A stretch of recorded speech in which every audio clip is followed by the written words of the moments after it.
This is VOA News. Via remote, I'm Marissa Melton. U.S. President Donald Trump has warned of a very painful couple of weeks ahead as the COVID-19 virus spreads further ahead of an expected peak in the number of cases. He spoke Tuesday at an evening news conference at the White House, offering grim predictions, but he added that Americans will soon see what he called the light at the end of the tunnel. Despite vast improvements in countries such as China and South Korea, the World Health Organization said Tuesday the coronavirus outbreak is far from over even in the Western Pacific region. Dr. Takeshi Kasai, the WHO regional director for the Western Pacific, said Tuesday the outbreak is going to be a long-term battle. He said every country needs to continue its response. China reported 1 new death and 48 new cases Tuesday, none of them locally transmitted, however, and South Korea reported 125 new cases.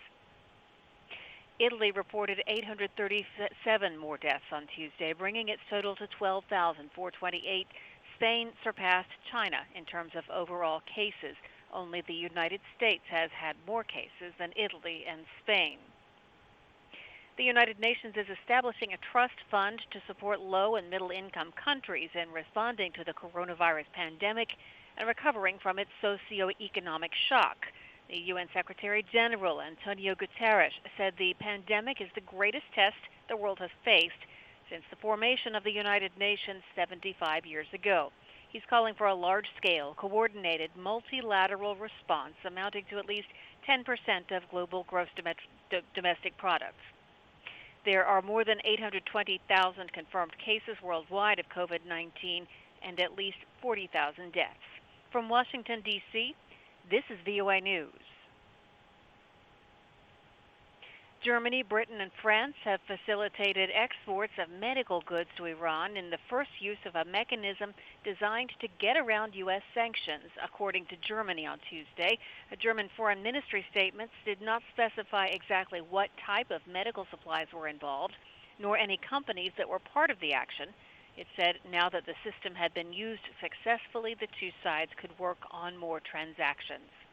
Iran and a group of 5 world powers signed a deal in 2015 that restricted Iran's nuclear program in exchange for sanctions relief. After the United States withdrew from the deal and imposed sanctions, Iran pressured the European signatories to work around those restrictions to help its battered economy. That pressure included Iran taking a series of steps away from its commitments under the 2015 deal, including caps on uranium enrichment. Mexico has declared a month-long health emergency with new restrictions on the size of gatherings to contain the surging coronavirus that already exceeds 1,000 cases with 28 deaths. Reuters news agency said Mexico will now only allow gatherings of no more than 50 people. It's extending its ban on non-essential activities. Violators of the new rules are expected to face penalties, according to Mexico's foreign minister. Mexico's latest move to contain the virus stops short of measures in place in some other Latin American countries in the grips of the virus, including lockdowns.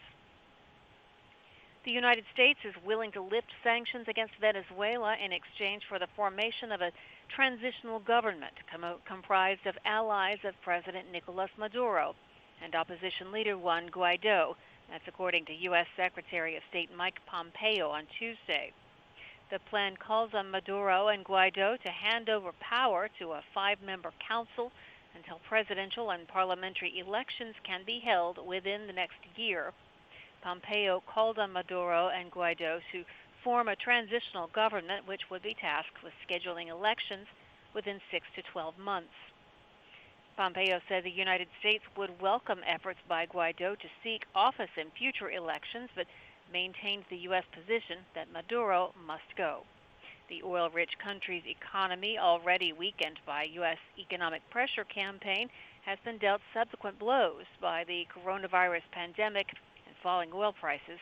The coronavirus has also crippled the country's healthcare system.